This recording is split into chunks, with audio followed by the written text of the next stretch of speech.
اعوذ باللہ من الشیطان الرجیم بسم اللہ الرحمن الرحیم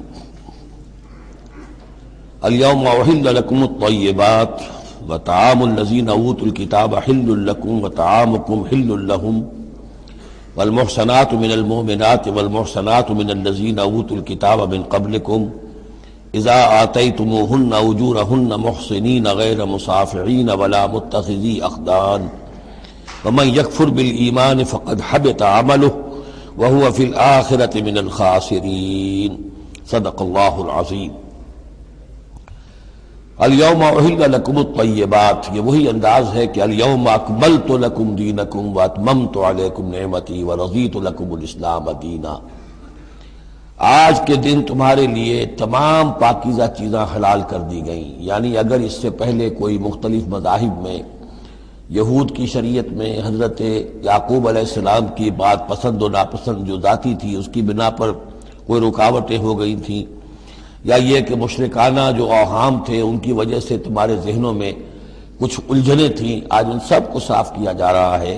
الیوم احل لکم الطیبات، تمام صاف ستھری پاکیزہ چیزاں تمہارے لیے حلال ہیں۔ وطعام الذین اوتوا الکتاب حل لکم، اور ان لوگوں کا کھانا بھی کہ جنہیں کتاب دی گئی تھی تمہارے لیے حلال ہے۔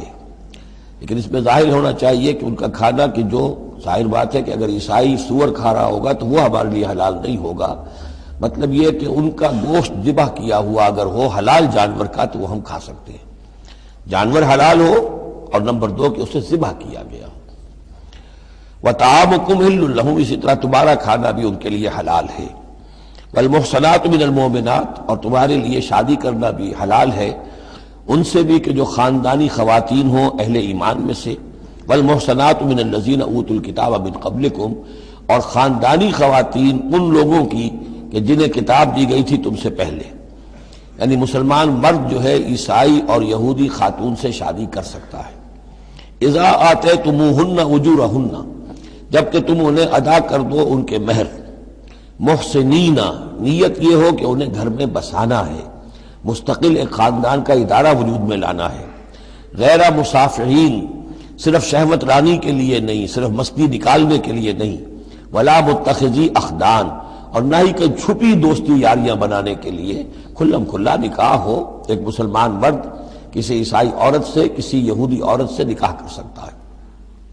اس کے ضمن میں آج کل بہت سے اشکالات ہیں لوگوں کو، تو اس کے ضمن میں وضاحت کیے دیتا ہوں کہ جہاں تک تو شریعت کا اصل حکم ہے وہ تو یہ ہے، اور چونکہ شریعت محمد رسول اللہ پر پوری ہو چکی ہے، اس میں کوئی تغیر و تبدل نہیں ہو سکتا، لہذا اس کو منسوخ ہم نہیں کر سکتے۔ یہ تو قانون جو ہے قائم رہے گا، اور یہ اس کا جواز جو ہے، یہ اس کا جو کچھ لوگوں کو اس کے خلاف جو مصلحتیں نظر آتی ہیں وہ اپنی جگہ پر صحیح ہیں، لیکن اس کے باوجود قانون کو بدلا نہیں جا سکتا۔ اگر ایک خالص اسلامی ریاست ہو تو کچھ عرصے کے لیے کسی ایسی اجازت کو موقوف کیا جا سکتا ہے، جیسے حضرت عمر رضی اللہ تعالیٰ عنہ نے ایک زمانے میں جب کہ قحط پڑا ہوا تھا تو قطع ید کی سزا جو ہے، چوری پر ہاتھ کاٹنے کی سزا کو موقوف کر دیا تھا کہ حالات ایسے ہیں۔ اسی طرح سے عارضی طور پر کسی حکم میں، کسی ایگزیکٹو آرڈر کے ذریعے سے، اسلامی حکومت کے کسی عارضی حکم کے ذریعے سے کوئی پابندی لگ سکتی ہے۔ مثلاً چونکہ صورتحال یہ ہے کہ مسلمان مردوں کو اجازت ہے عیسائی اور یہودی عورتوں سے شادی کی، مسلمان عورت کی شادی نہیں ہو سکتی کسی بھی عیسائی یا یہودی مرد سے۔ اب اس کی کیا علت ہے کہ عام طور پر سمجھا یہی جاتا ہے کہ مرد غالب ہوتا ہے، لہذا اس کا امکان ہے کہ وہ اپنی بیوی کو سیدھے راستے پر لے آئے گا، نہ یہ کہ اس کی بیوی اسے غلط راستے پر لے جائے گی۔ دوسرے یہ کہ اس زمانے میں اولاد ہوتی تھی مرد کی، تو گویا کہ ثابت تھا کہ جو اولاد ہوگی وہ ماں پر نہیں ہوگی، عیسائی نہیں ہوگی، یہودی نہیں ہوگی، بلکہ وہ مسلمان ہوگی۔ دوسرے اس وقت مسلمانوں کا غلبہ ہو گیا تھا، اور یہودی عیسائی جو تھے وہ ان کے گویا کہ تابع ہو چکے تھے۔ نفسیاتی اعتبار سے یہ دونوں صورتیں اس وقت بدل چکی ہیں۔ آج مسلمان مغلوب ہیں، یہودی عیسائی جو ہیں ان کا پلڑا بھاری ہے دنیا کی سیاست میں اور دنیا کے معاملات میں۔ ویسے بھی مرد جو ہیں وہ کمزور ہو چکے ہیں اور عورتوں کا غلبہ ہے۔ اس حوالے سے مناسب یہی ہے کہ یہ شادیاں نہ ہوں، لیکن حرام ان کو ہم نہیں کہہ سکتے۔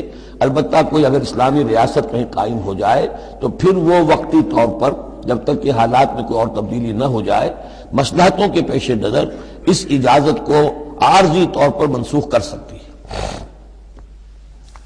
وَمَن يَكْفُرْ بِالْإِيمَانِ فَقَدْ حَبِطَ عَمَلُهُ، تو جس شخص نے ایمان کے ساتھ کفر کیا اس کے تمام اعمال حبط ہو گئے۔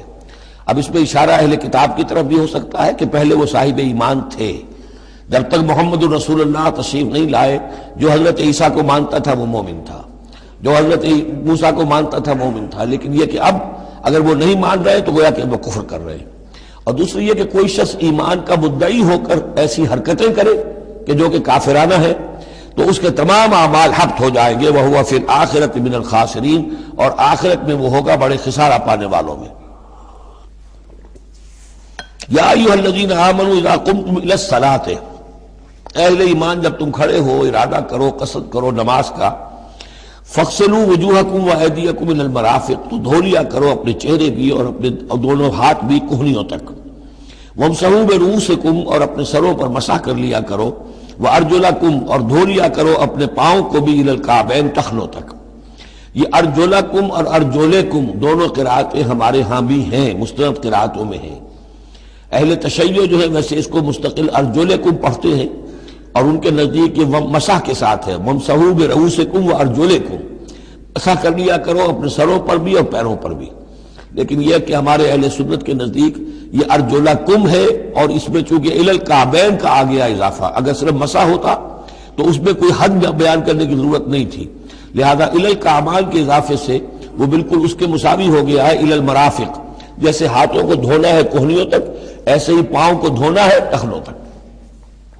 وَإِن كُنتُمْ جُنُبًا فَاطَّهَّرُوا، اور اگر تم حالت جنابت میں ہو تو پھر تم اور زیادہ پاکی حاصل کرو، یعنی غسل کرو، پورے جسم کا غسل کرو۔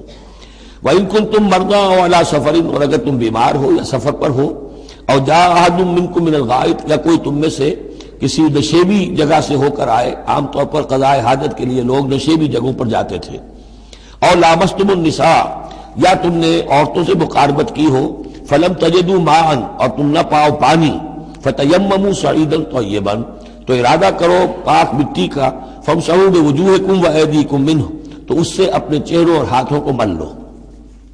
ما یرید اللہ لیجعل علیکم من حرج، اللہ یہ نہیں چاہتا کہ تم پر کوئی تنگی کرے، پانی نہیں ہے تو مٹی سے، ولکن یرید لیطہرکم، لیکن یہ ضرور چاہتا ہے کہ وہ تمہیں پاک کرے، ولیتم نعمتہ علیکم، اور تم پر اپنی نعمت کا اتمام فرمائے، لعلکم تشکرون، تاکہ تم شکر کا حق ادا کر سکو۔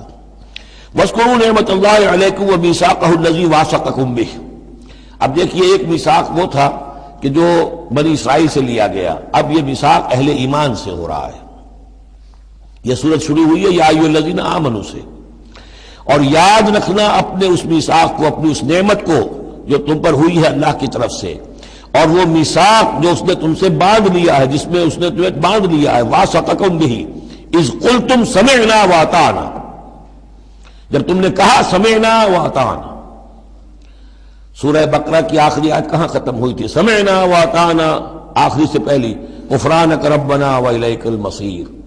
جو مسلمان بھی کہتا ہے سمعنا واطعنا، گویا کہ وہ ایک میثاق میں، ایک بہت گاہے معاہدے کے اندر اللہ کے ساتھ بندھ گیا، اب اسے اللہ کی شریعت کی پابندی کرنی ہے۔ وَاذْكُرُوا نِعْمَتَ اللَّهِ عَلَيْكُمْ وَمِيثَاقَهُ الَّذِي وَاثَقَكُم بِهِ إِذْ قُلْتُمْ سَمِعْنَا وَأَطَعْنَا وَاتَّقُوا اللَّهَ، اللہ کا تقوی اختیار کرو، ان اللہ علیم بذات الصدور، یقیناً اللہ تعالیٰ جو سینوں کے اندر چیزیں پنہا ہیں ان سے بھی واقف ہے۔ یا ایھا الذین آمنوا کونوا قوامین بالقسط، کونوا قوامین للہ شہداء بالقسط۔ اب وہ آیت نمبر 135 میں نے نوٹ کرائی تھی سورہ نساء کی، اور یہ آیت نمبر 8 ہے سورہ مائدہ کی، یہ ایک ہی مضمون، وہی نسبت زوجیت کو سمجھ لیجئے، صرف یہ کہ عکسی ترتیب ہے۔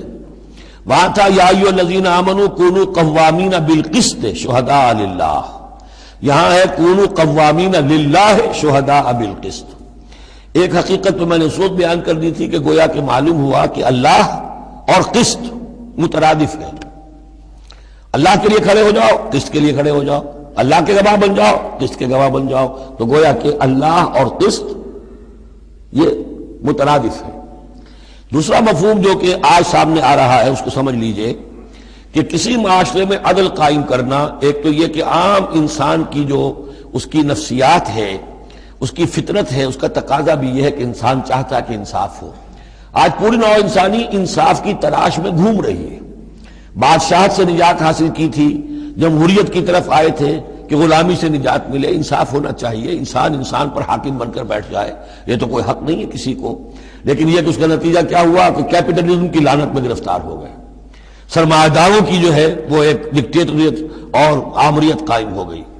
اس سے نجات پانے کے لیے کمیونزم کے پاس گئے، وہ پھر ایک پارٹی ڈکٹیٹرشپ قائم ہو گئی، ایک سے ایک رست از یک بنتا افتاد در بندے دیگر، ایک قید سے نجات نہیں پائی کہ دوسری قید کے اندر پھر پھنس گئے۔ اب انسان کدھر جائے گا؟ لیکن یہ کہ فطرت کے اندر ہے کہ عدل اور انصاف انسان چاہتا ہے۔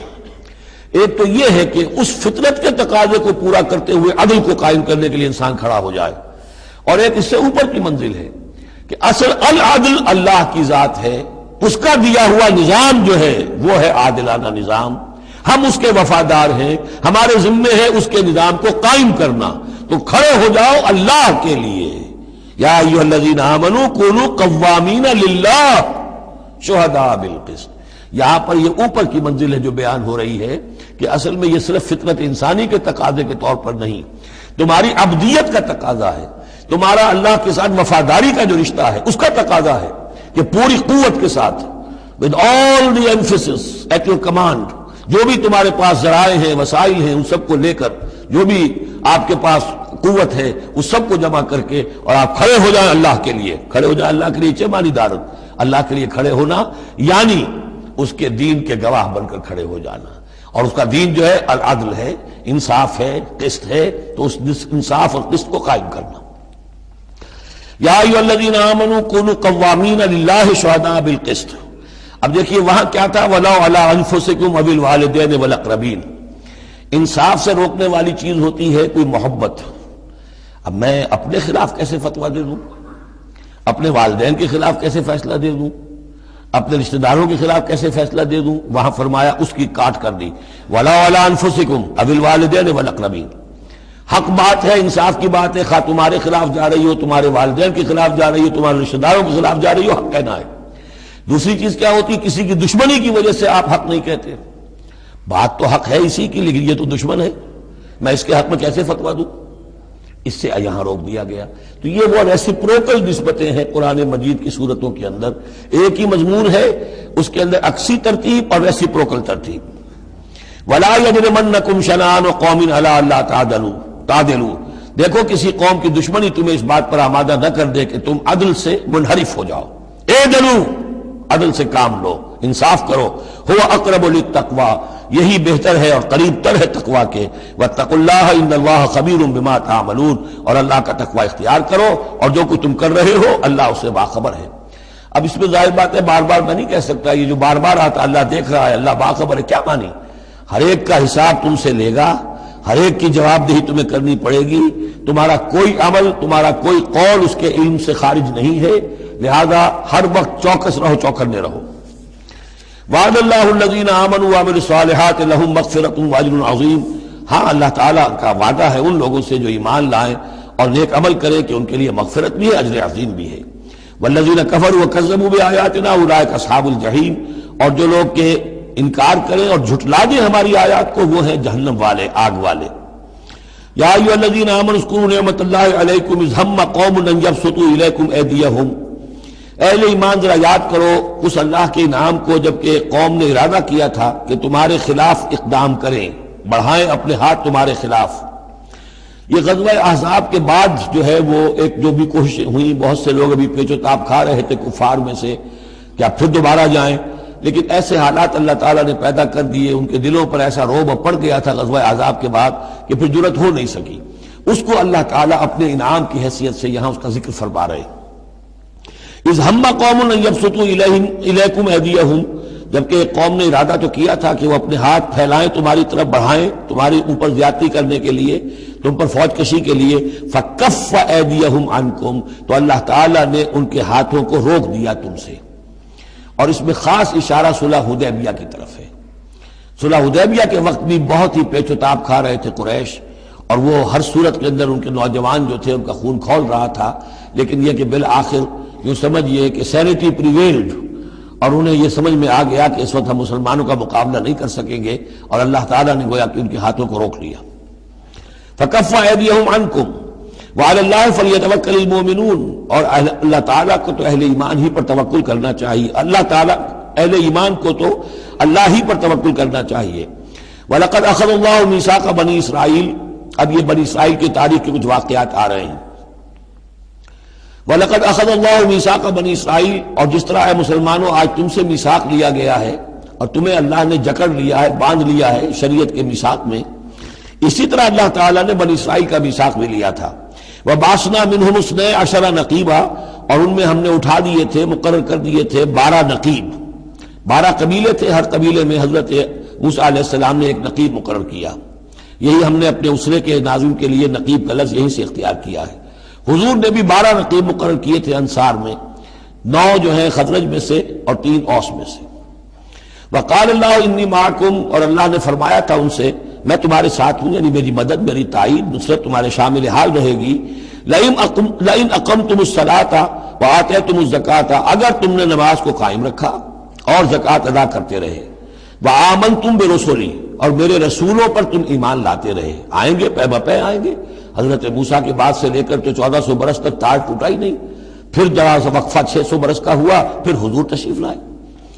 آمنتم برسلی وعزرتموہم، اور ان کی تم مدد کرتے رہو گے، واقرضتم اللہ قرضا حسنا، اور اگر تم اللہ کو قرض حسنا دیتے رہو گے، اپنے مال خرچ کرتے رہو گے اللہ کے دین کے لیے، لأکفرن عنکم سیئاتکم، تو میں لازماً دور کر دوں گا تم سے تمہاری برائیوں کو، ولأدخلنکم جنات تجری من تحتها الانہار، اور میں لازماً داخل کروں گا تمہیں ان باغات میں جن کے دامن میں ندیاں بہتی ہوں گی۔ فمن کفر بعد ذلک، تو جس نے بھی کفر کیا اس کے بعد، منکم تم میں سے، فقد ضل سواء السبیل، تو وہ تو سیدھے راستے سے بہت بھٹک کر رہ گیا۔ فَبِمَا نَقْضِهِمْ مِيثَاقَهُمْ لَعَنَّاهُمْ، بس ان کے اپنے اسی عہد کو توڑنے کے باعث ہم نے ان پر لعنت فرمائی۔ یہ لعناہم جو میں نے وہاں پر محذوف قرار دیا تھا، یہاں پر وہ واضح آ گیا۔ فَبِمَا نَقْضِهِمْ مِيثَاقَهُمْ لَعَنَّاهُمْ، ہم نے ان کے اسی میثاق کو توڑنے کے پاداش میں ان پر لعنت فرمائی۔ وَجَعَلْنَا قُلُوبَهُمْ قَاسِيَةً، اور ان کے دلوں کو سخت کر دیا۔ ثُمَّ قَسَتْ قُلُوبُكُمْ فَهِيَ كَالْحِجَارَةِ أَوْ أَشَدُّ قَسْوَةً، یحرفون الکلم عن مواضعہ، وہ کلام کو اس کے اصل مقام سے ہٹاتے ہیں۔ ونسوا حظا مما ذکروا بہ، اور وہ جو کچھ کہ ان کو دیا گیا تھا نصیحت کے طور پر، ہدایت کے طور پر، اس کے اکثر حصے کو بھول گئے یا اس سے فائدہ اٹھانا انہوں نے چھوڑ دیا۔ ولا تزال تطلع على خائنۃ منہم، اور اے نبی آپ ہمیشہ ان کی طرف سے خیانت کی اطلاعیں پاتے رہیں گے۔ آپ کو معلوم ہے کہ حضور جیسے ہی مدینے پہنچے تھے تو آپ نے پہلے 6 مہینے میں جو 3 کام کیے، کنسولیڈیشن اپنی پوزیشن کی مدینہ منورہ میں، ان میں سے ایک یہ بھی تھا کہ یہود کے 3 قبولوں سے معاہدے کر لیے، جوائنٹ ڈیفنس آف مدینہ، کہ اگر مدینے پر حملہ ہوگا تو مل جل کر دفاع کریں گے۔ لیکن یہ کہ اس کے بعد یہ ہر قبیلہ ایک ایک کر کے غداری کرتا رہا، تو یہ حضور سے کہا جا رہا ہے وَلَا تَزَالُ تَطَّلِعُ عَلَى خَائِنَةٍ مِّنْهُمْ، ان کی طرف سے خیانتیں ہوتی رہیں گی، ہر وقت ہوتی رہیں گی۔ إِلَّا قَلِيلًا مِّنْهُمْ، سوائے ان میں سے چند کے، کچھ لوگ شریف بھی ہوں گے۔ فَاعْفُ عَنْهُمْ وَاصْفَحْ، تو ابھی درگزر کیجئے اور ذرا معاف کیجئے۔ إِنَّ اللَّهَ يُحِبُّ الْمُحْسِنِينَ، یقیناً اللہ تعالیٰ احسان کرنے والوں کو پسند فرماتا ہے۔ وَمِنَ الَّذِينَ قَالُوا إِنَّا نَصَارَىٰ أَخَذْنَا مِيثَاقَهُمْ، اور ان لوگوں سے بھی جنہوں نے یہ کہا کہ ہم نصارہ ہیں، ہم نے ان کا بھی میثاق لیا۔ اخذنا میثاقہم فنسوا حظا مما ذکروا، تو وہ بھی بھول گئے بڑا حصہ اس کا جو نصیحت انہیں کی گئی تھی، یا بھول گئے اس نصیحت سے فائدہ اٹھانا۔ فاغرأنا بینہم العداوۃ والبغضاء الی یوم القیامہ، تو ہم نے ڈال دی ان کے مابین دشمنی اور بغض قیامت کے دن تک۔ عیسائیوں میں تو خاص طور پر ایک تو ہے عیسائی اور یہودیوں کے درمیان جو دشمنی رہی ہے، یہ جو ہمارا دور ہے اصل میں اس میں عارضی طور پر صورتحال تبدیل ہو گئی ہے، لیکن واقعہ یہ ہے کہ پورے 2000 برس تک، لگ بھگ 100 برس نکال دیجئے تو 1900 برس تک شدید دشمنی رہی ہے یہودیوں اور عیسائیوں کے درمیان، کیونکہ عیسائی سمجھتے تھے کہ جسے ہم خدا سمجھتے ہیں اس کے قاتل یہ ہیں، انہوں نے سولی چڑھایا ہے۔ یہودی سمجھتے تھے کہ کافر جو تھا، مرتد جو تھا، جادوگر تھا، ولد الحرام تھا، ولد الزنا تھا، اسے یہ خدا کا بیٹا بنائے پھرتے ہیں۔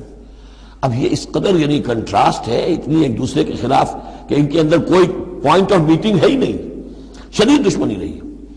اسی طریقے سے عیسائیوں کے اندر پھر جو فرقے بنے ہیں اور ان میں جو خانہ جنگی ہوئی ہے، پوری انسانی تاریخ اس کی مثال پیش کرنے سے قاصر ہے۔ ایک اتنی موٹی کتاب لکھی ایک صاحب نے، لندن میں ہے، بلڈ آن دی کراس، صلیب پر خون، وہ جو کتاب ہے وہ بتاتی ہے، میں حیران رہ گیا پڑھ کر۔ ہم لوگ نہیں واقف ہیں ان کی تمام چیزوں سے، یورپ میں جو کچھ ہوتا رہا ہے عیسائیوں کے فرقوں کے مابین، کیتھولکس اور پروٹیسٹنٹس کے درمیان، اس کی ہلکی سی جھلک اب بھی آئرلینڈ میں نظر آتی ہے۔ کسی طریقے سے ہمارے ہاں شیعہ سنی فساد کبھی نہیں ہوا عثمانی میں، کہیں محرم کے موقع پر ہو جاتا تھا، ان دنوں وہ سیاسی معاملات زیادہ ہو گئے ہیں، ورنہ فساد کی نوبت بہت کم آئی، بہت کم۔ لیکن خون ریزی، قتل اور غارت گری جو وہاں ہوئی ہے اس کی کوئی مثال نہیں دنیا میں۔ فَأَغْرَيْنَا بَيْنَهُمُ الْعَدَاوَةَ وَالْبَغْضَاءَ إِلَى يَوْمِ الْقِيَامَةِ، ہم نے ڈال دی ان کے مابین دشمنی اور بغض قیامت تک کے لیے۔ وَسَوْفَ يُنَبِّئُهُمُ اللَّهُ بِمَا كَانُوا يَصْنَعُونَ، اور پھر اللہ تعالیٰ جتلا دے گا انہیں قیامت کے دن جو کچھ وہ کرتے رہے تھے۔ یا اہل الکتاب قد جاءکم رسولنا، اب یہ وہی انداز ہے جو سورہ نساء کے آخر میں تھا، اے کتاب والو، قد جاءکم رسولنا، آ گیا ہے تمہارے پاس ہمارا رسول صلی اللہ علیہ وسلم، یبین لکم کثیرا مما کنتم تخفون، جو ظاہر کر رہا ہے تم پر اکثر وہ چیزیں جو تم چھپا رہے تھے، من الکتاب، کتاب میں سے، ویعفو عن کثیر، ابھی بہت سی چیزوں سے تو درگزر بھی کر رہا ہے، تمہارے سارے بھانڈے نہیں پھوڑے اس نے۔ قد جاءکم من اللہ نور و کتاب مبین، آ چکا ہے تمہارے پاس اللہ کی طرف سے نور بھی اور روشن کتاب بھی۔ یہ مقام قرآن کا ایسا ہے کہ یہاں نور سے مراد احتمال میں حضور کی شخصیت بھی ہو سکتی ہے۔ وہاں میں نے کہا تھا انزلنا الیکم نورا مبینا، نازل کر دیا ہے تمہاری طرف ایک روشن نور، وہاں اس سے مراد قرآن بنتا ہے، اس لیے کہ حضور کے لیے لفظ انزلنا یہ صحیح نہیں، اس پر منطبق نہیں ہو سکتا بعثت کے لیے۔ لیکن یہاں جاءکم من اللہ نور و کتاب مبین، یہ بھی معنی ہو سکتے ہیں کہ نور بھی قرآن کو کہا گیا ہو، اور واو جو ہے یہ واو تفسیری ہو، آ گیا ہے تمہارے پاس نور یعنی کتاب مبین، یہ بھی معنی ہو سکتے ہیں، احتمال یہ بھی ہے۔ لیکن یہ کہ یہ احتمال بھی موجود ہے کہ یہاں نور سے مراد محمد الرسول اللہ صلی اللہ علیہ وسلم کی ذات مبارکہ ہو، اور اس سے مراد حضور کی روح ہے، روح پر نور ہے، اور اس اعتبار سے کہ حضور کی روح جو ہے اور آپ کی روحانیت آپ کے پورے وجود کے اوپر غالب تھی، چھائی ہوئی تھی، لہذا آپ کو مجسم نور بھی کہا جا سکتا ہے۔ یہ صرف یوں سمجھیے استعارے کا انداز ہے، اس میں کوئی حرج کی بات نہیں۔ قد جاءکم من اللہ نور و کتاب مبین یہدی بہ اللہ من اتبع رضوانہ سبل السلام، اس کے ذریعے سے اللہ تعالی رہنمائی فرماتا ہے ان کی جو اس کی رضا کے جویا ہیں، متلاشی ہیں، سلامتی کے راستوں کی ہدایت فرماتا ہے۔ وَيُخْرِجُهُم مِّنَ الظُّلُمَاتِ إِلَى النُّورِ، اور نکالتا ہے انہیں اندھیروں سے روشنی کی طرف بِإِذْنِهِ، اپنے حکم سے۔ وَيَهْدِيهِمْ إِلَىٰ صِرَاطٍ مُّسْتَقِيمٍ، اور ان کی رہنمائی فرماتا ہے، ہدایت دیتا ہے انہیں سیدھے راستے کی طرف۔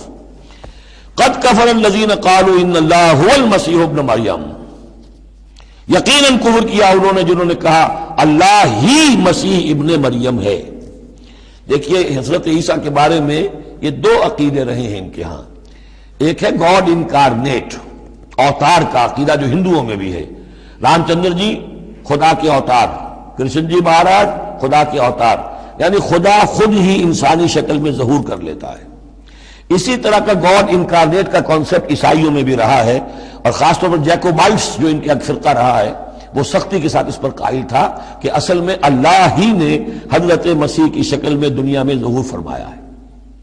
جیسے ہمارے ہاں بھی بعض جو ہیں غلو میں آ کر محبت اور عقیدت اور عظمت محمد الرسول اللہ صلی اللہ علیہ وسلم کی اس میں ایک حد سے تجاوز کرتے ہوئے کہہ دیتے ہیں کہ وہی جو مستوی عرش تھا خدا ہو کر اتر پڑا وہ مدینے میں مصطفیٰ ہو کر، یہ گویا کہ وہی اوتار کا عقیدہ ہے جو ہم نے دوسروں سے سیکھ لیا ہے۔ اسی طریقے کی بات یہ ہے ان کے ہاں لقد کفر الذین قالوا ان اللہ هو المسیح ابن مریم، ان لوگوں نے بھی کفر کیا جنہوں نے کہا کہ اللہ ہی ہے، مسیح ابن مریم جو ہے حقیقت میں اللہ ہی ہے جو اس شکل میں ظاہر ہوا ہے۔ قل فمن یملک من اللہ شیئا، تو ان سے پوچھئے کہ کون ہے جسے اختیار ہو اللہ کے مقابلے میں کچھ بھی، ان اراد ان یہلک المسیح ابن مریم، اگر وہ ہلاک کرنا چاہے مسیح ابن مریم کو، وامہ، اور اس کی ماں کو بھی، مریم کو بھی، ومن فی الارض جمیعا، اور جو بھی زمین میں ہے ان سب کو ہلاک کرنا چاہے تو کون اس کا ہاتھ روک لے گا؟ وَلِلَّهِ مُلْكُ السَّمَاوَاتِ وَالْأَرْضِ وَمَا بَيْنَهُمَا، اور اللہ ہی کے لیے ہے بادشاہی آسمانوں کی اور زمین کی اور جو بھی کچھ ان دونوں کے مابین ہے۔ یخلق ما یشاء، وہ تخلیق فرماتا ہے جو چاہتا ہے، واللہ علی کل شیء قدیر، اللہ ہر چیز پر قادر ہے، جو چیز چاہتا ہے تخلیق فرماتا ہے۔ آدم کو تخلیق فرمایا، عیسیٰ کو تخلیق فرمایا، یحییٰ کو تخلیق فرمایا۔ اعجاز کے اور معجزہ ہونے کی مختلف شکلیں ہیں۔ وقالت اليہود والنصارى نحن ابناء اللہ واحباؤہ، اور یہ یہودی اور نصرانی کہتے ہیں ہم تو اللہ کے بیٹے ہیں، یعنی بیٹوں کے مانند لاڈلے، واحباؤہ اس کے بڑے چہیتے ہیں، پیارے ہیں۔ قل فلم يعذبكم بذنوبكم، تو ان سے کہیے کہ پھر وہ تمہیں عذاب کیوں دیتا رہا ہے تمہارے گناہوں کی پاداش میں؟ اللہ کی اولاد ہو، چہیتے ہو، نبوکدنضر کے ہاتھوں تمہیں پٹوایا، 6 لاکھ تمہارے قتل ہوئے، تمہارا ہیکل اول جو ہے وہ شہید ہوا، ایسیرینز کے ہاتھوں تمہاری سلطنت اسرائیل ختم ہوئی، پھر تمہیں یونانیوں نے رگڑا، پھر تمہیں جو ہے رومیوں نے جو ہے کس طریقے سے تمہیں ایذائیں پہنچائی، اور تمہارا دوسرا جو ہیکل بنایا تھا وہ بھی گرا دیا۔ ایسے ہی لاڈلے ہوتے ہیں اللہ کے؟ یا اللہ اتنا ہی لاچار ہے، بیچارہ ہے، عاجز ہے؟ قل فلم يعذبكم بذنوبكم بل انتم بشر ممن خلق، نہیں، تم بھی انسان ہو جیسے کہ اور انسان اس نے بنائے ہیں۔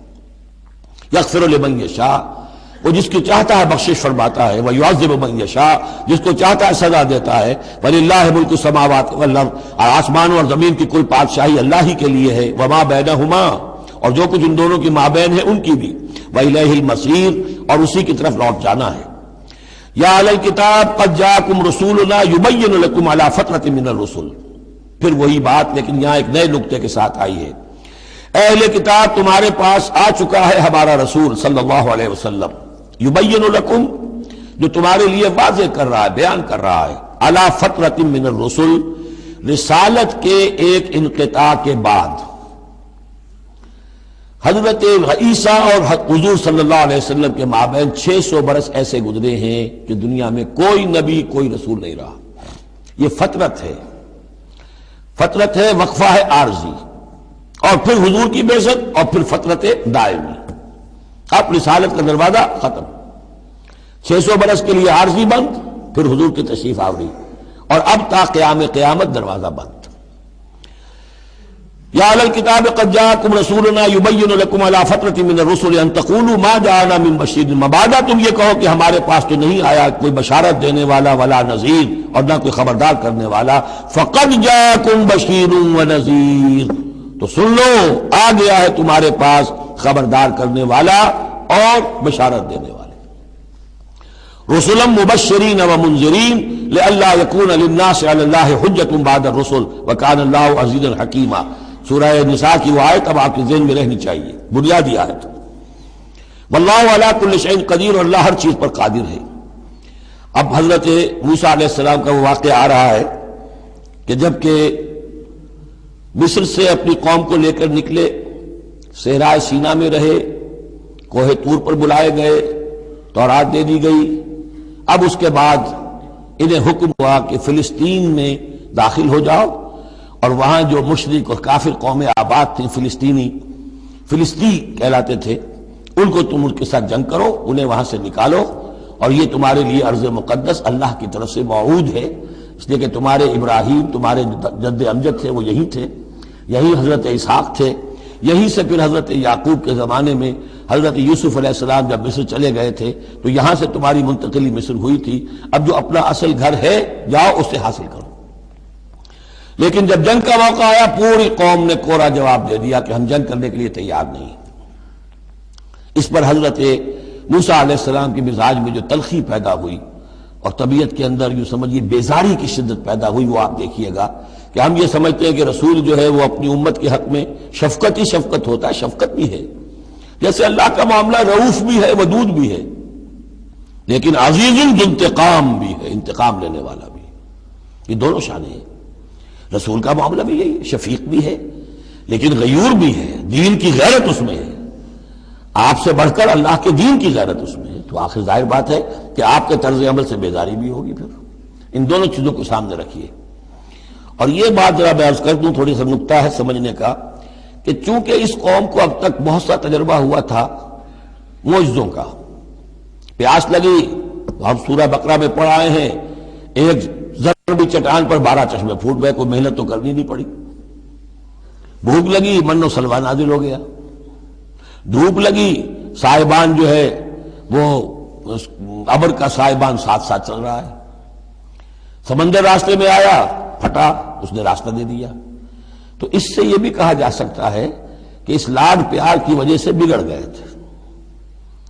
اور یہی حکمت ہے کہ حضور کی پوری زندگی میں آپ کو اس طرح کا کوئی معجزہ نظر نہیں آتا۔ مسلمانوں، جو کرنا ہے اپنی جان دے کر، ایثار سے، قربانی سے، محنت سے، مشقت سے، بھوک جھیل کر، فاقے برداشت کر کے کرو۔ یہ بہت اہم نکتہ ہے، سمجھ لیجیے۔ یہ عادی ہو گئے تھے۔ وَإِذْ قَالَ مُوسَىٰ لِقَوْمِهِ يَا قَوْمِ اذْكُرُوا نِعْمَةَ اللَّهِ عَلَيْكُمْ إِذْ جَعَلَ فِيكُمْ أَنْبِيَاءَ وَجَعَلَكُمْ مُلُوكًا، اور یاد کرو جب کہ موسیٰ نے کہا اپنی قوم سے، میری قوم کے لوگوں، اور تورات سے معلوم ہوتا ہے، بک آف ایکسوڈس جو ہے 6 لاکھ کی نفری تھی ان کی جب یہ نکلے ہیں مصر سے۔ اب ان میں بوڑھے بھی، بچے بھی اور عورتیں بھی، ان کو نکال دیجئے تو کم سے کم 1 لاکھ تو ہوں گے کہ جو ایسے لوگ ہوں کہ جو جنگ کی صلاحیت رکھتے ہوں، اور نیچے جائیے برسبیل تنزل تو 50,000 تو ہوں گے، لیکن ان کا حال کیا ہوا وہ دیکھ لیجئے۔ یا قوم اذکروا نعمت اللہ علیکم، میری قوم کے لوگوں، اللہ کے اس انعام کا احساس کرو جو تم پر ہوا ہے۔ اذ جعل فیکم انبیاء، جبکہ تمہارے اندر اس نے نبی اٹھائے، یعنی خود میں نبی ہوں، میرے بھائی ہارون نبی ہیں، حضرت موسیٰ نبی تھے، حضرت یوسف نبی تھے جو آئے تھے۔ وجعلکم ملوکا، اور تمہیں بادشاہ بنایا ہے۔ بادشاہ بنایا ہے تو ظاہر بات ہے اس وقت تک اگرچہ ان کی بادشاہت تو قائم نہیں ہوئی تھی، ہو سکتا ہے یہ پیشین گوئی ہو کہ جو بتائی جا رہی ہو کہ آئندہ تمہیں اللہ تعالیٰ زمین کی سلطنت بھی اور خلافت بھی دینے والا ہے، جیسے کہ حضرت داؤد اور حضرت سلیمان کے زمانے میں ہوئی۔ ایک رائے یہ بھی ہے کہ چونکہ حضرت یوسف کے زمانے میں انہیں بڑا اقتدار حاصل ہو گیا تھا، بادشاہ تو نہیں تھے، لیکن یہ کہ واقعتاً بادشاہوں کے بھی، جن کو کہتے ہیں کہ پیرزادے ہونے کے اعتبار سے بادشاہوں کے بھی مخدوم تھے اور ممدوح تھے، تو شاید اس کی طرف اشارہ ہو۔ وَآتَاكُم مَّا لَمْ يُؤْتِ أَحَدًا مِّنَ الْعَالَمِينَ، اور تمہیں وہ ساری چیزیں دیں جو پوری دنیا میں تمام جہان والوں میں کسی کو نہیں دی۔ یا قوم ادخلوا الارض المقدسۃ التي كتب اللہ لکم، اے میری قوم کے لوگوں اب داخل ہو جاؤ اس ارض مقدس میں، اس فلسطین میں جو اللہ نے تمہارے لیے لکھ دی ہے، اللہ کا فیصلہ ہے، تمہیں ملے گی۔ ولا ترتدوا على ادبارکم، اور اب اپنی پیٹھوں کے بل نہ واپس نہ پھرنا، فتنقلبوا خاسرین، اگر ایسا کرو گے تو خسارے میں رہو گے۔ قالوا یا موسیٰ ان فیہا قوما جبارین، انہوں نے کہا موسیٰ ہم فلسطین میں داخل ہو جائیں، اس میں تو بڑی جابر قوم ہے، بڑی طاقتور قوم ہے، قداور لوگ ہیں، لئیم ہے، جسیم ہے۔ ان فیہا قوما جبارین وانا لن ندخلها حتى يخرجوا منها، ہم اس زمین میں داخل نہیں ہوں گے، اپنے قدم نہیں بڑھائیں گے جب تک کہ وہ وہاں سے نکل نہ جائیں۔ وَإِن يَخْرُجُوا مِنْهَا فَإِنَّا دَاخِلُونَ، وہ نکل جائیں پھر ہم داخل ہو جائیں گے۔ قَالَ رَجُلَانِ مِنَ الَّذِينَ يَخَافُونَ، کہا 2 اشخاص نے کہ جو خوف رکھتے تھے اللہ کا بھی، انعم اللہ علیہما، اللہ نے بھی ان پر انعام کیا تھا۔ یہ 2 شاگرد تھے جو قریبی صحابی یا حواری تھے حضرت موسیٰ کے۔ یوشع ابن نون تو وہ ہے کہ جو پھر ان کے بعد جانشین بھی ہوئے، اور گمان غالب یہی ہے کہ وہ نبی بھی تھے، اور دوسرے تھے کالب بن یفنہ۔ تو ان دونوں نے اپنے قوم کے لوگوں کو سمجھانا چاہا۔ قال رجلان من الذین یخافون انعم اللہ علیہما ادخلوا علیہم الباب، ہمت کرو دروازے میں ایک دفعہ گھسو تو صحیح۔ فاذا دخلتموہ فانکم غالبون، جب تم داخل ہو جاؤ گے تو غلبہ تمہیں مل جائے گا۔ وعلی اللہ فتوکلوا، اللہ پر توکل کرو، ان کنتم مؤمنین، اگر تم مومن ہو۔ قالوا یا موسیٰ انا لن ندخلها ابدا، انہوں نے کہا موسیٰ ہم تو کبھی بھی، یہ ترجمہ کبھی بھی اصل میں کیا گیا ہے اس مصحف میں بھی، لیکن یہ گرامر کے اندر عربی محاورے میں ابدا، ہرگز ہرگز، ہم ہرگز ہرگز داخل نہیں ہوں گے۔ یا موسیٰ لن ندخلها ابدا، ہم ہرگز داخل نہیں ہوں گے، ما داموا فیہا، جب تک کہ وہ اس میں موجود ہیں۔ فاذهب انت وربک، جاؤ تم اور تمہارا رب، اور یہ میری طرف سے اضافہ کر لیجئے، ساتھ اپنی لٹھیاں بھی لے جاؤ، یہ تمہارا عصا جو ہے اتنے بڑے بڑے کارنامے دکھائے ہیں، یہ بھی ساتھ لے جاؤ۔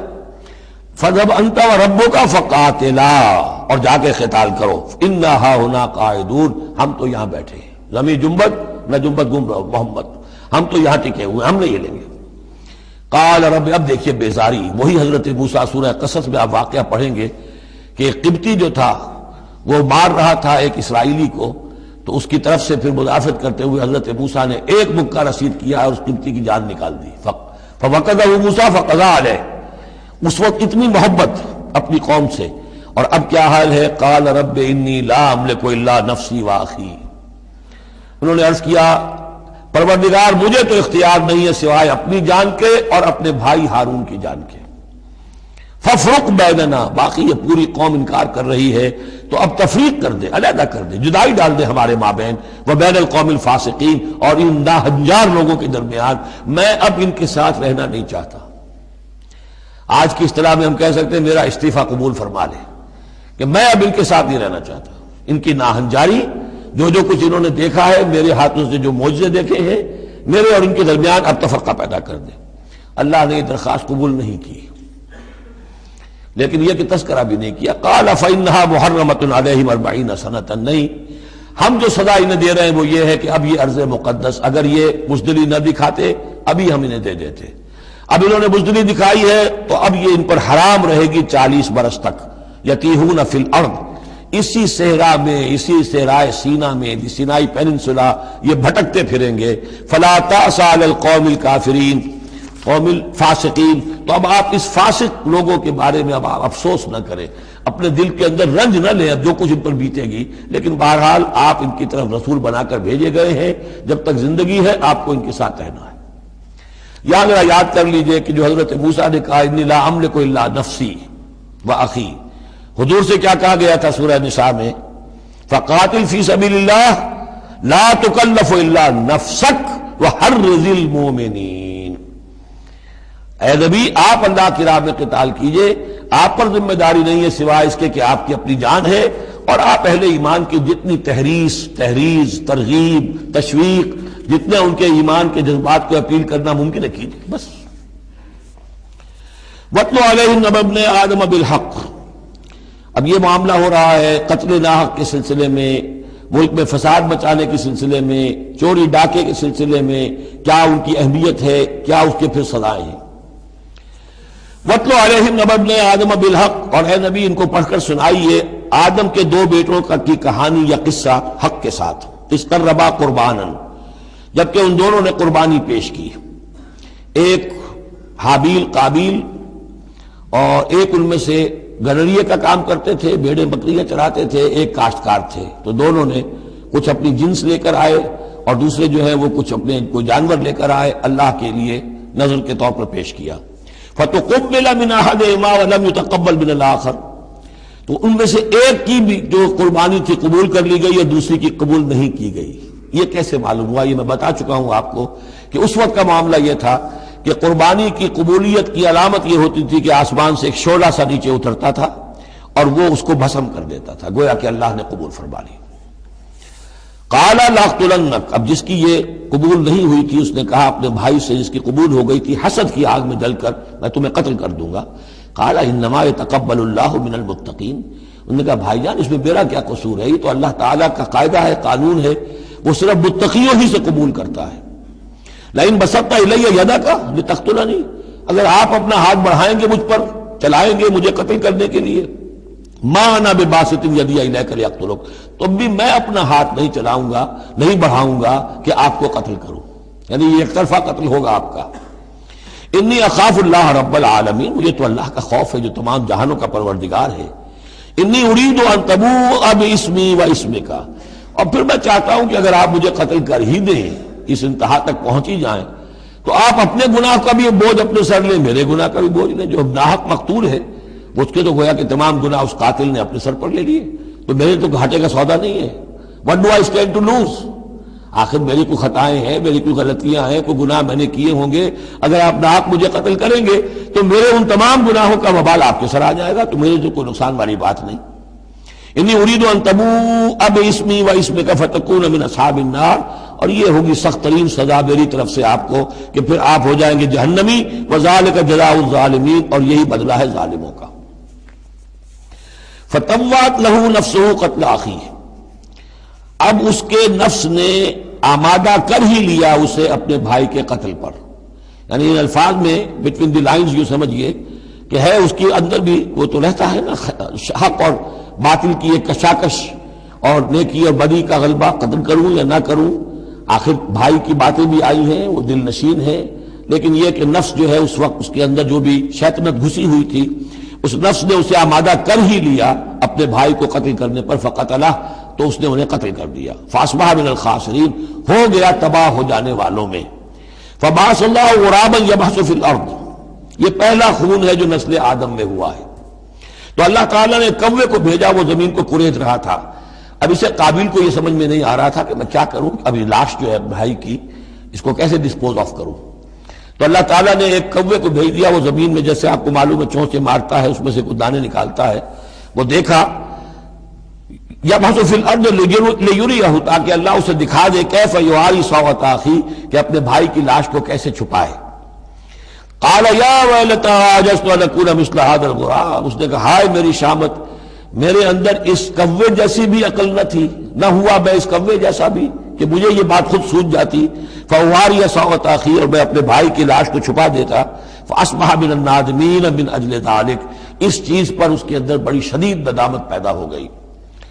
کتبنا علی بنی اسرائیل، اجل ذلک دونوں طرف لگتا ہے، من اجل ذلک کتبنا علی بنی اسرائیل، اور ہم نے اسی بنا پر بنی اسرائیل پر یہ بات لکھ دی تھی، قتل ناحق ہم نے تورات میں لکھ دیا تھا کہ یہ اتنی بری شے ہے کسی ایک انسان کا قتل کرنا بھی۔ کتبنا علی بنی اسرائیل انہ من قتل نفسا بغیر نفس و فساد فی الارض، اگر کسی نے کسی انسان کو قتل کیا بغیر کسی قتل کے قصاص میں، بغیر نفس، ہاں کسی نے قتل کیا، قتل کے جواب میں قتل کیا جائے تو یہ قتل ناحق نہیں ہے، یہ تو پھر قصاص کا قتل ہے۔ اور فساد فی الارض، یا کوئی شخص زمین میں فساد مچا رہا ہے، اس میں اس کو قتل کیا جائے، یعنی کوئی قصوروار ہے، مجرم ہے، اس کو سزا دینے میں قتل کیا جائے تو بات اور ہے۔ کسی بے قصور انسان کو اگر قتل کر دیا گیا فکأنما قتل الناس جميعا، تو یہ ایسے ہے جیسے کہ اس نے تمام انسانوں کو قتل کر دیا، پوری نوع انسانی کو۔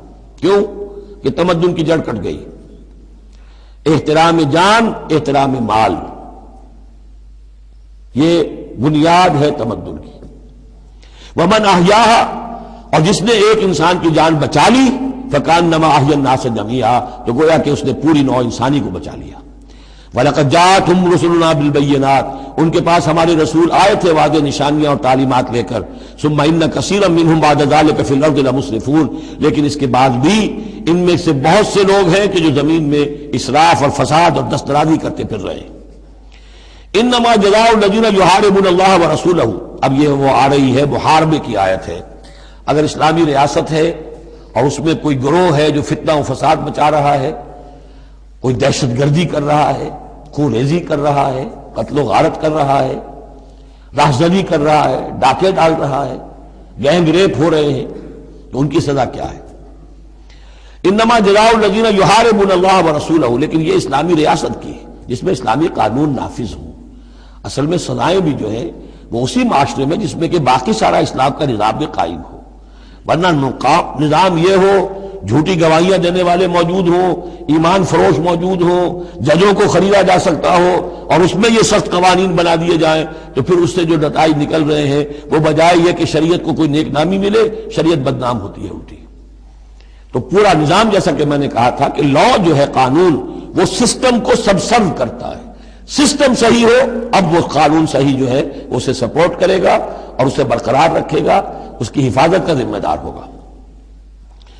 انما جزاء الذین یحاربون اللہ ورسولہ، یقیناً بدلہ ان لوگوں کا کہ جو محاربہ کرتے ہیں، چیلنج کرتے ہیں اللہ کو اور اس کے رسول کو، یعنی اسلامی ریاست کو، ویسعون فی الارض فسادا، اور زمین میں وہ فساد مچاتے پھرتے ہیں، ان یقتلوا، کہ انہیں قتل کیا جائے، بلکہ یقتلوا نہیں ہے، یقتلوا، ان کے ٹکڑے کیے جائیں، تقتیل، یقتلوا تقتیلا، اور یسلبوا، یا انہیں سولی چڑھایا جائے، اور تقطع ایدیہم وارجلہم من خلاف، یا ان کے ہاتھ اور پاؤں مخالف سمتوں سے کاٹا جائے، ایک ہاتھ کاٹ دیا جائے، ایک پاؤں کاٹ دیا جائے، اور ینفوا من الارض، یا انہیں ملک بدر کر دیا جائے، ذالک لہم خزی فی الدنیا، یہ تو ہے ان کے لیے دنیا کی زندگی میں رسوائی، وَلَهُمْ فِي الْآخِرَةِ عَذَابٌ عَظِيمٌ، اور آخرت میں ان کے لیے مزید بہت بڑا عذاب ہے۔ إِلَّا الَّذِينَ تَابُوا مِن قَبْلِ أَن تَقْدِرُوا عَلَيْهِمْ، سوائے اس کے کہ جو لوگ توبہ کر لیں اس سے پہلے کہ تم ان پر قابو پاؤ، ایک تو یہ ہے کہ توبہ کر لی ہے، ابھی وہ ڈاکو پکڑے نہیں گئے، پکڑے جانے سے پہلے توبہ کر رہے ہیں، اس میں رعایت کی گنجائش ہے، لیکن جب پکڑے گئے اب توبہ کا دروازہ بند ہو گیا۔ الا الذین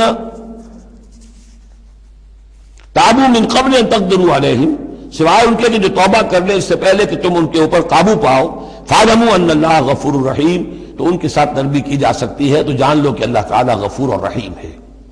یہی معاملہ کیا تھا حضرت علی رضی اللہ تعالیٰ عنہ نے خوارج کے ساتھ کہ اگر تم اپنے غلط عقیدے پر قائم رہو میں تمہیں کچھ نہیں کہوں گا، لیکن تم اگر خون ریزی کرو گے، قتل و غارت کرو گے، تو پھر ظاہر بات ہے کہ میں تمہارے ساتھ رعایت نہیں کر سکتا، محض عقیدے کی حد تک میں تمہیں کچھ نہیں کہوں گا۔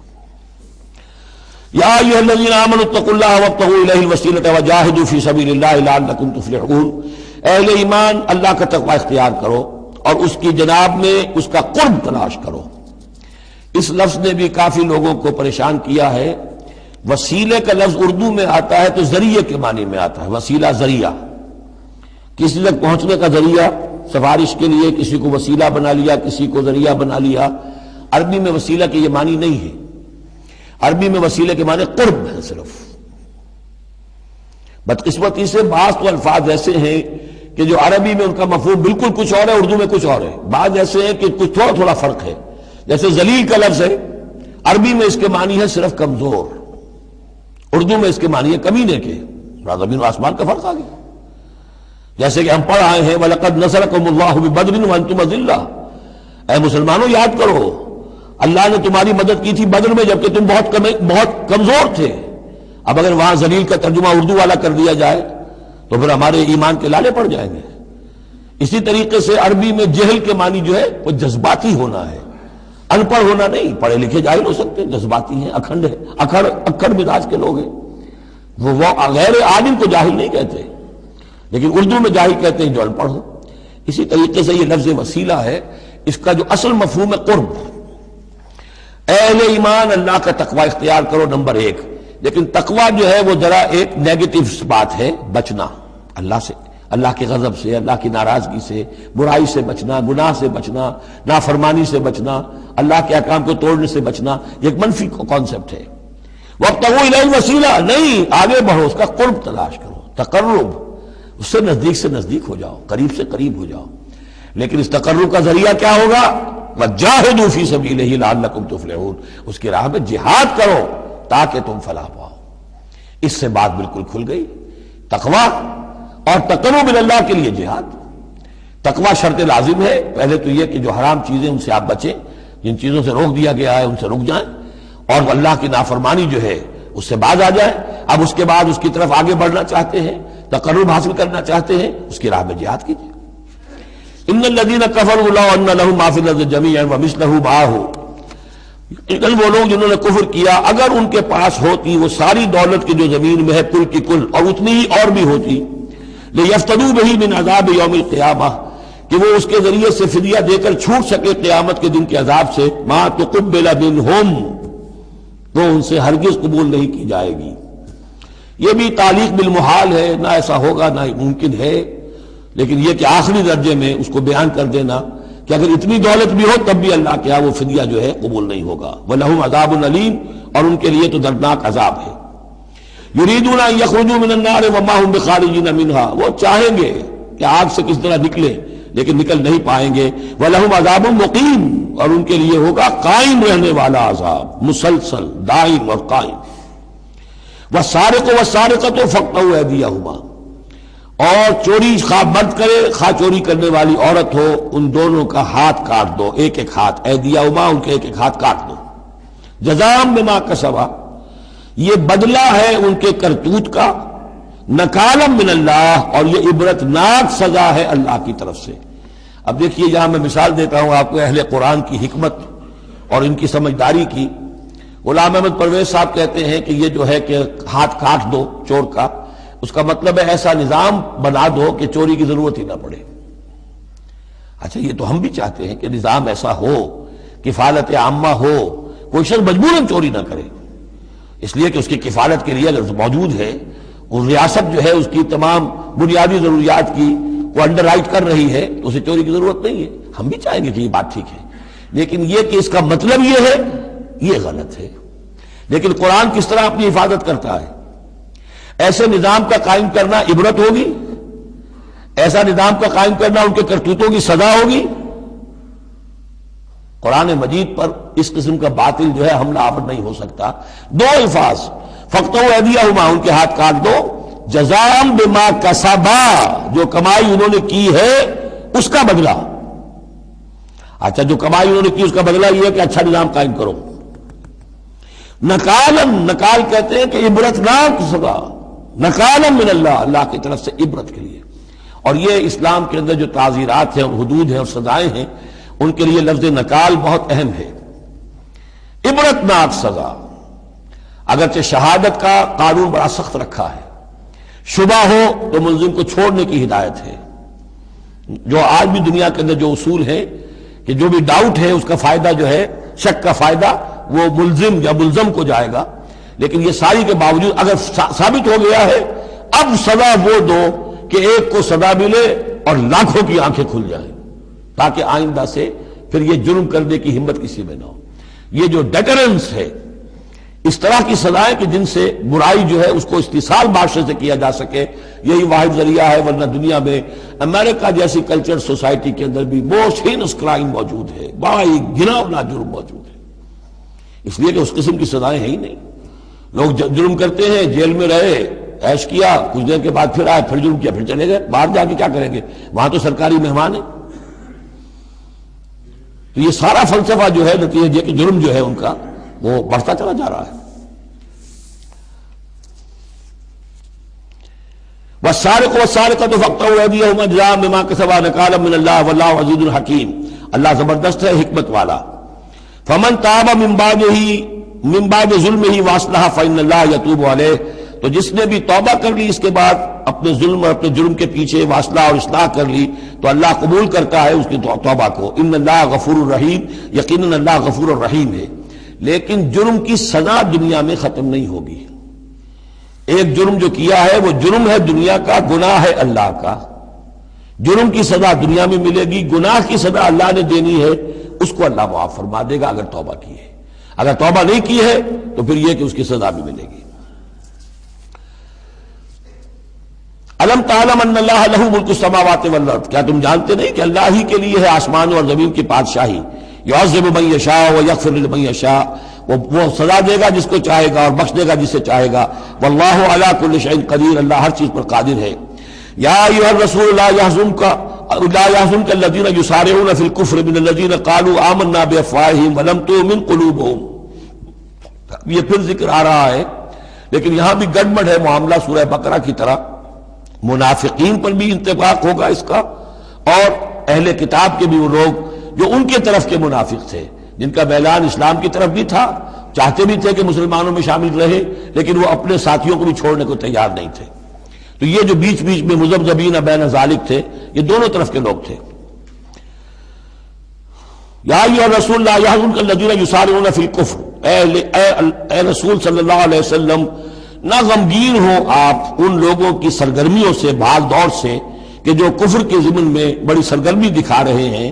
من الذین قالوا آمنا بافواہہم، ان لوگوں میں سے جو اپنے منہ سے تو کہتے ہیں کہ ہم ایمان رکھتے ہیں، ولم تؤمن قلوبہم، اور ان کے دل ایمان نہیں لائے ہیں۔ ومن الذین ہادوا، اور اسی طرح کے لوگ یہودیوں میں سے ہیں۔ سماعون للکذب، یہ بڑے ہی غور سے سنتے ہیں، توجہ سے سنتے ہیں جھوٹ کو۔ سماعون لقوم آخرین، اور یہ سنتے ہیں کچھ اور لوگوں کے لیے، یعنی ایک تو یہ ہے کہ ان کی جھوٹی باتیں بڑی توجہ سے سنیں گے، شیاطین جو ہے ان کے، وَإِذَا خَلَوْا إِلَىٰ شَيَاطِينِهِمْ قَالُوا إِنَّا مَعَكُمْ إِنَّمَا نَحْنُ مُسْتَهْزِئُونَ۔